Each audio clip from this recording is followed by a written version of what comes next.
somehow they sit in the writer's mill, and out comes this beautiful work, and they write, and that's it, and you're done.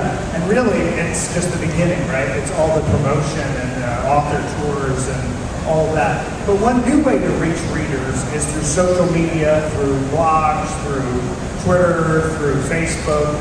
How are you using social media? Has that helped you kind of connect with people? How are you using kind of technology? Where are you using technology? Who wants to start? I'm often chastised for not using it enough by people who are probably in this room, so I'm trying to improve on that. And, it's a really interesting thing. I think the connection with readers is great.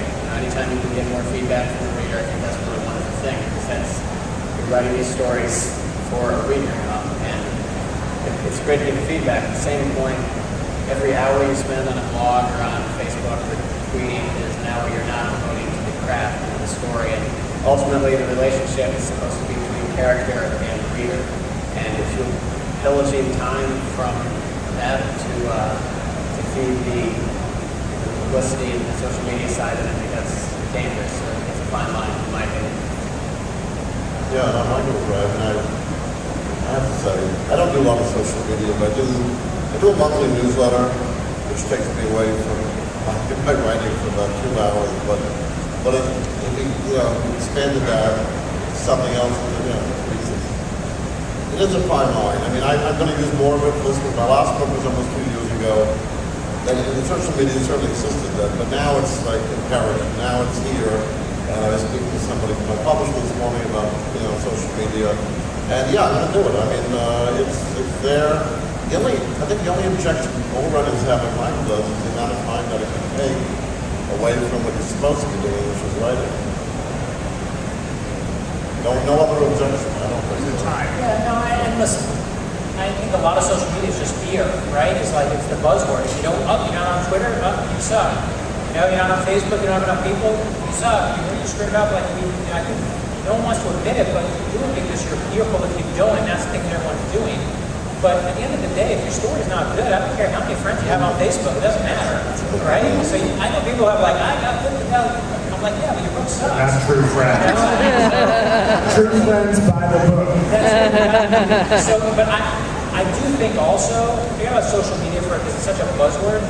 I do think that every author today that's published has to have a little bar in a minute, just to get published, right? It used to be, you write your book, you go be a recluse. No one can even afford to be a recluse anymore. God bless the guys who can be the recluses. God bless you write To Kill a Mockingbird, you write one book and go disappear. Authors today, unless it was To Kill a Mockingbird, you're going to get scolded and you're going to get, you have to come out, you got to make your appearances, you got to go do your stuff. And that's just the way in this kind of hyper, I have to touch everything world, they expect authors to be these days, right? I mean, and whether it's reality or it's not, it's just the world we live in. Hold on 1 second, I got to take a picture of you so I can tweet it out.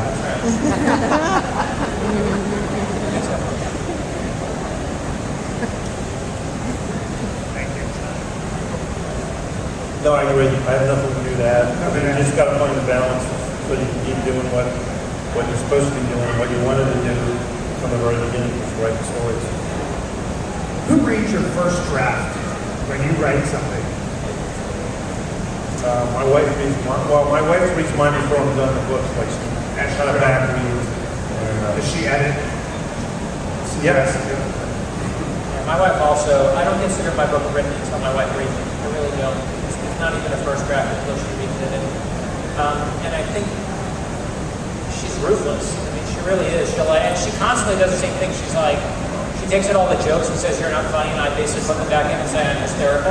But the truth is she's right, and you have to find that balance. And I think, I'm sure, I'm started speaking about it, but I'm guessing it comes from the same spot, which is having someone who you just truly trust is not lying to you. My editor is standing here in the audience, and she knows when she says something's good, my first reaction is, it must be, no, it can't be. It must be something else wrong. What else is wrong? And I feel like that's the only way to make the work better is to find what's wrong with it. And to do that, you need to have someone who's honest enough to tell you, this is not great. Because it's easy to, after you're done the book, if you made the book, it's easy to find people to tell you it's great. That is not helpful at all.